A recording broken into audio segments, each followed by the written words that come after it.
ரிஷப ராசி அண்ட் நான் இதோட கம்பைன் பண்ணுறது வந்து கன்னி. ஏன் ரிஷபம் கன்னியை வந்து நான் கம்பைன் பண்ணுறேன்னா, ரிஷபத்துலேருந்து 5வது ராசி கன்னி அண்டு கன்னிலேருந்து 9வது ராசி ரிஷபம். இது ரெண்டுத்தையும் நான் கம்பைன் பண்ணுறதுக்கு ஒரு ரீசன் இருக்குது. ரிஷபத்துக்கு அதிபதி சுக்கிரன், கன்னிக்கு அதிபதி வந்து புதன். இந்த புதன் சுக்கிரன் மட்டும் இல்லை, இந்த 2 ராசிகளுமே பூமி தத்துவ ராசியாக இருக்கும். அதனால் ஒரு காம்பினேஷனாக கொடுக்குறேன். அண்ட் பிளானட்டரி பொசிஷனுடைய மூவ்மெண்ட்ஸும் எவ்ரி மந்த் நான் அனலைஸ் பண்ணுறதுல வந்து இந்த 2 ராசிக்கும் கிட்டத்தட்ட அந்த பலன்கள் நல்லா வந்தால் ஒரே மாதிரி வருது, கெட்டதாக வந்தாலும் ஒரே மாதிரி வருது. ஸோ அதை பேஸ் பண்ணி தான் நான் கொடுத்துருக்கேன். இப்போ பொதுவாக வந்து ரிஷபம் அண்ட் கன்னியை வந்து ஆகஸ்ட் மாதத்தை பொறுத்த வரைக்கும் ஒரு பிளானட்டரி மூவ்மெண்ட்ஸ் எல்லாம் நம்ம வந்து அப்சர்வ் பண்ணி பார்த்ததுல டெஃபினட்டாக கொஞ்சம் நல்லா தான் இருக்குது. ஏன்னா சனியுடைய வக்ரகதியும் ரிஷபத்துக்கும் கன்னிக்கும் ஓரளவுக்கு ஃபேவராக இருக்குது. நிறைய பிளான் பண்ணுறதா விஷயங்கள்லாம் நடக்கிறதுக்கு ஒரு நல்ல சான்ஸ் கொடுக்கும். அது மட்டும் இல்லாமல் சுக்கிரன் நல்ல ஸ்கோர் பண்ணியிருக்கோம். ஏன்னா சுக்கிரன் குரு ஒன்றா சேர்ந்துருக்கும். அதுக்கப்புறம் சுக்கிரனோட மூவ்மெண்ட் இருக்குது. புதனும் நல்ல பொசிஷனில் தான் இருப்பார். அதனால் வந்து மெயினாக வந்து கன்னி அண்ட் ரிஷபத்துக்கு நம்ம வந்து பாசிட்டிவான ஆக்டிவேஷன் கொடுக்குற பிளானெட்டில் வந்து ஒன்று சுக்கிரன், இன்னொன்று புதன். இது ரெண்டுமே ஃபேவராக இருந்ததுன்னா 3வது ஃபைனல் கன்ஃபர்மேஷன் சனி எங்கேயாவது இடையூறாக ஒரு கெடுதல் பண்ணுறோமா அப்படின்னு தான் பார்ப்போம்.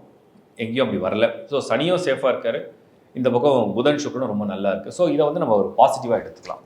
இதை தவிர நியூட்ரலாக, அதாவது பாதி நல்லது பாதி கெட்டது, இல்லை கொஞ்சம் சில சமயத்தில் கெட்டது அதிகமாக செய்யுதுன்னு சொன்னால் கூட குரு தான் மெயினாக பண்ணும். ஏன்னா பாதகாதிபதியாக கன்னிக்கும் ரிஷபத்துக்கு அஷ்டமாதிபதியாக வராரு. அப்படி இருக்கும் பொழுது அந்த குரு வந்து பொசிஷனில் இருக்காரான்னு பார்த்தீங்கன்னா கன்னிக்கு 10th ஹவுஸில், ரிஷபத்துக்கு 2nd ஹவுஸில். பெருசாக பாதிக்காது, பெருசாக பாதிக்கிற இடத்துலையும் இல்லை அது. அதனால் அது பெரிய பாதிப்பை தரலை, பயப்பட தேவையில்லை.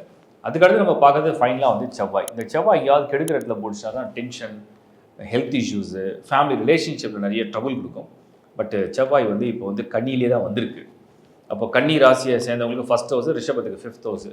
நாட் பேட், ரொம்ப மோசமாக இல்லை. கொஞ்சம் டென்ஷன், கொஞ்சம் வேகத்தை எடுக்கும், பட் மோசமாக இல்லை. ராகுக்கு இதோட தொந்தரவும் பெருசாக இல்லை. ஓவராலாக பார்த்தீங்கன்னா ரிஷபம் கன்னி ராசியை சேர்ந்த உங்களுக்கு ஆகஸ்ட்டில் ஓரளவுக்கு நீங்கள் போடுற திட்டம், உங்களுக்கு ஒரு ஜாப் விஷயம், ப்ரொமோஷன், இன்கம், வேறு ஏதாவது ஒரு சேஞ்சஸ் பண்ணணும், லைஃப்பில் வந்து ஒரு சேஞ்ச் பண்ணணும்.